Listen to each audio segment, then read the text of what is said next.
سڵاو دەبێت کاکۆسمان ڕێزم سپاس. بۆ چونتان چیە لەسەر هەڵبژاردنەکانی هەرێمی کوردستان؟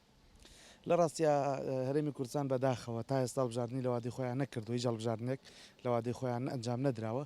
تەمەناکەین ئەم هەڵبژاردنە لە وادی خۆیان بکرێ و هێزەکان پەنانە بەنەبەر دواخستنی ئەگەر چی هەموو ئاماژەکان بۆ ئەوەی هەڵبژاردن لە وادی خۆیان ناکرێەوە دواخرێ ئەم جارش، بەڵام دوجار هەڵبژاردن زۆر گرنگە، ئەبێ وێزگەی گۆڕانکاری بێ لە وڵاتە و هێزە سیاسیەکان ئەبێ لانی کەمی ڕازگۆیی لەم هەڵبژاردنە دەرخەن و بە نەزیهی بە خاوێنی و بە هەڵبژاردنێک کە ببێتە ڕنگ دەرەوەی دەنگی هاوڵاتیان و پەنا بۆ تەزویر نەبن، پەنا بۆ بەلا ڕێدابردننی نەبن و لە دوایی شەمامەڵە لەگەڵ ئەنجامەکانی بە تەندروست بکەن بۆ ئەوەی پرۆسەی دیموکراسی لە وڵاتە هەنگایەک بچێتە پێش و لانی کەم جێبگرێت.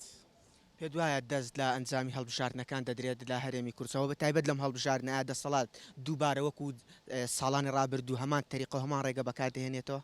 لە ڕاستیا ساڵانی ڕابردوو ڕێژەی بەلا ڕێیابردننی هەڵبژاردنەکان زۆر بووە و بێگومان بوونی جێپەنجەی تەزویر بە هەڵبژاردنەکانەوە هەبووە.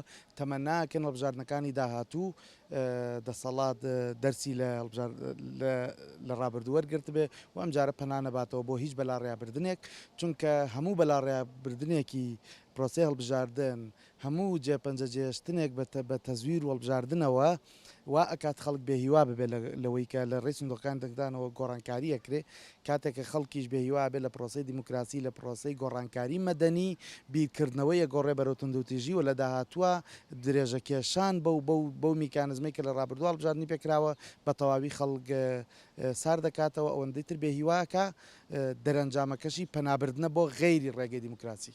پێ دوایە هەوڵەکانی جنین پلاسخار نوێنەری سکرتێری گشتینەتەوە یەکگرتوەکان بتوانێت ئەنجامێکی هەبێت وە لایەنەکانی هەرێمی کوردستان ڕێک بخاتەوە بۆ مەسلەی هەڵبژاردن؟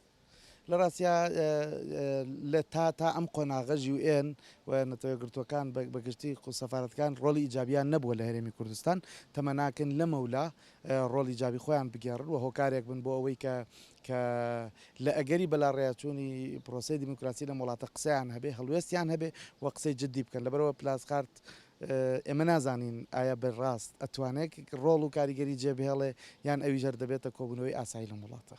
سپاس بۆی تاکو ئێستا لەگەڵم بووی. سپاس بۆ ئێوە دەستان خۆش بە.